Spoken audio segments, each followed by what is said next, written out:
Pretty excited today. We're gonna do a photo and video showdown between two of the big flagship phones out of the market right now, the Apple iPhone 12 Pro Max and the Samsung Galaxy S21 Ultra. And when I say showdown, we're actually gonna show pictures side by side and videos that we went out and took up on Mount Seymour in Vancouver on a snowy day, just to see which ones I can guess were taken with the iPhone or the Samsung. If you want to see more videos like this, don't forget to subscribe to our YouTube channel and hit that little bell icon to get notified when we have new videos coming out. And I'm going to be going through this trying to guess. You should be doing this too. If you come up with different results, leave them in the comments below. Okay, let's get into this. So one big caveat, I am no photography expert by any stretch, so I'm just going to try to guess the photos and videos based on my knowledge of the two different camera types on the phones here, and overall which I think looks best. So we took a bunch of photos, and I hate looking at myself on camera and pictures, but up on Mount Seymour here in Vancouver, Canada. And just to kind of get all the different types of lighting that was available. So right off the bat, I'm just having to say A, to me, looks better because there's more light involved with it.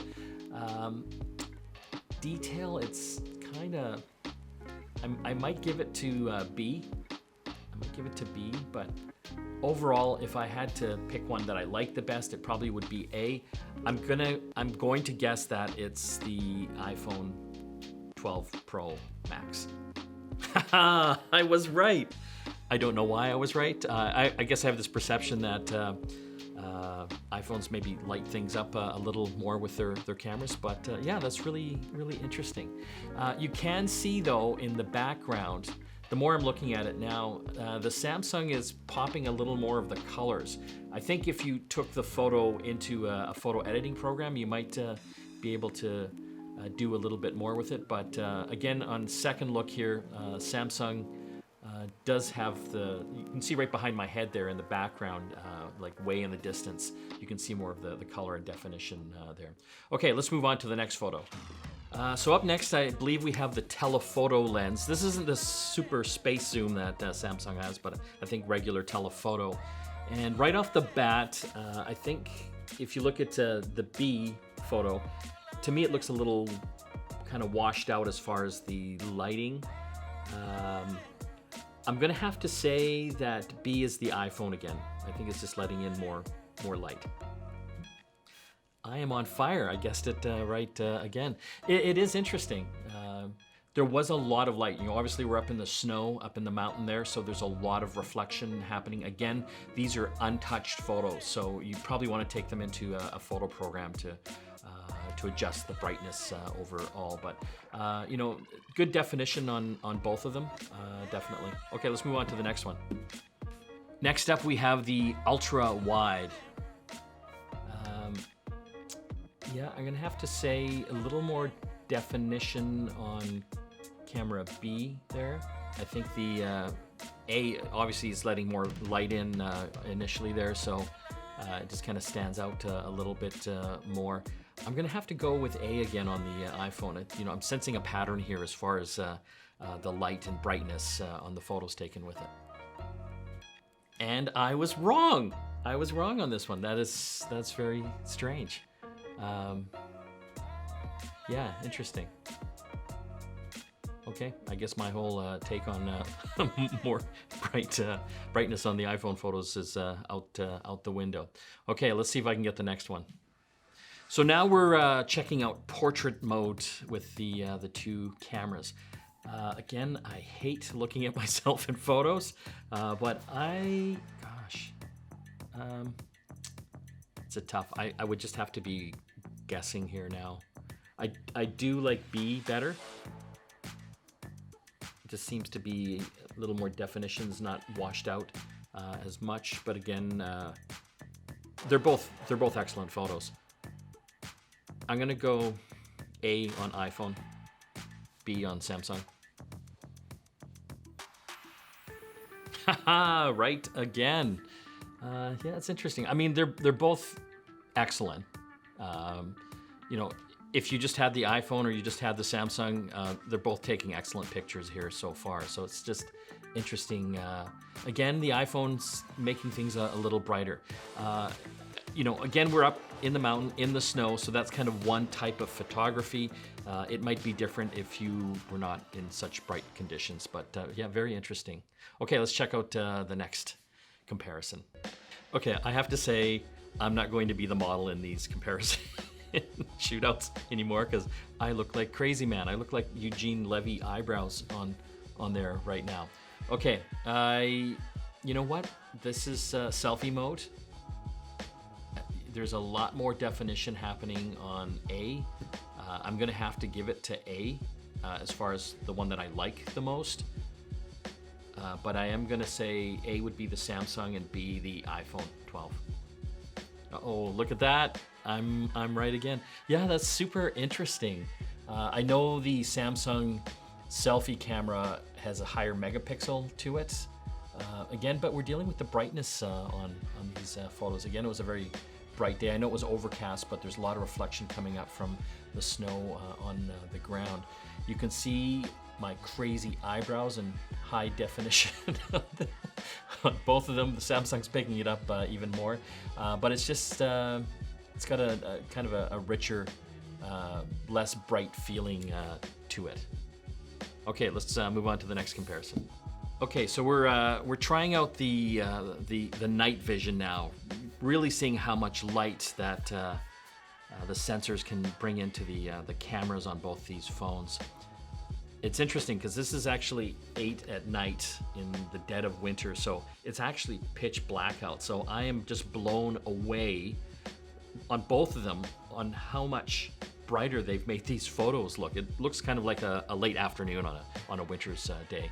So yeah, another really interesting thing is just how they've both been cropped. So they've been taken from the same distance, but the camera on the A photo, obviously it's in much closer. They're both excellent, but I'm gonna go with A on Samsung and B on iPhone. Just again, from the brightness standpoint, the picture B seems to be brighter, and that seems to be a bit of a trend with some of the iPhone photos that we've seen so far. Oh, I was wrong. Okay, I'm still ahead on my guesses, but yeah, that is super interesting. iPhone's really done a lot as far as the night photography and their computational photography, so they call it. You know, compared to a few years ago, if you took a picture at 8 o'clock at night, it's just black. But now it's come a long way. But I got to be honest, they're both excellent. The level of detail in the photos, again, fantastic. You can even see kind of the gradients in the sky. You know, the tree in both photos. You know, all the detail in the branches are there as well. So yeah, very interesting. But yeah, it is interesting. Just you know, photos taken from the same distance. You can see the iPhone crops it a little closer. So now we're gonna have a look at some 4K video. Oh, it's interesting. I'm liking the B video better. It just seems better adjusted. Yeah, I look like a crazy man here. Yeah, throwing my snowball in the air like a madman. I'm gonna have to say video A is the iPhone video and video B is the Samsung video. And I'm just basing that on the overall brightness. Again, just finding the iPhones the iPhone videos and pictures tend to skew a little brighter. Haha, I was right. I mean, they're both excellent again. And it's interesting. I mean, there's such a big deal made out of the cameras on these phones, and everyone's always, you know, what's better? What's better? You know, the reality is it just comes down to, you know, what ecosystem you're in. Are you an Apple person or an Android person? But yeah, that's interesting, eh? I mean, they're both fantastic. You can see the snow falling in both of them. But yeah, the Samsung seems to just kind of balance the brightness a little bit better. Yeah, I don't look as pale and washed out. You can see the detail in the trees as well is better on the Samsung video. So the last video we're doing now is slow motion, 240 frames per second. Oh, I'm never going to be in these videos again. I'm gonna have to guess that A is Samsung and B is iPhone. It's almost I find the detail a little greater in video A. It might be getting a little too dark though. They're both excellent. But yeah, I'm gonna say Samsung is A and iPhone is B for the video. Again, this is the slow motion video. I think I did pretty good overall. Yeah, that's interesting. They both handle the slow motion really well. You can see all the fine detail in the snow particles as the snowball explodes there. But again, the iPhone again is making things a little bit brighter. Overall, this is kind of an interesting comparison. You know, when you're comparing these two phones, it always typically comes down to who's got the better camera. But, you know, as I was saying, it just comes down to more like what ecosystem that you are in. If you're an Apple person, you're probably going to stick with Apple. If you're a Samsung fan, you're probably going to stick with the Samsung line. And to be honest, most people aren't going to be monkeying around with the settings as much as they think they are. They're typically just going to take the photos, you know, as they come along. They're not going to go and adjust the settings for it. But both, you can't go wrong with them. So it's interesting.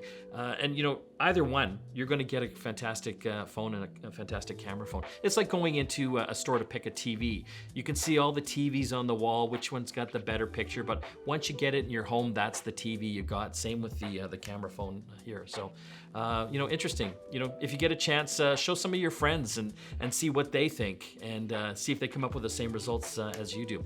If you like this video, don't forget to subscribe to our YouTube channel. Hit the little bell there to get notifications when we've got new ones coming on. And please, in the comments section, tell me how you did with the quiz here as well. I want to see how well I stacked up against the rest of the viewers out there.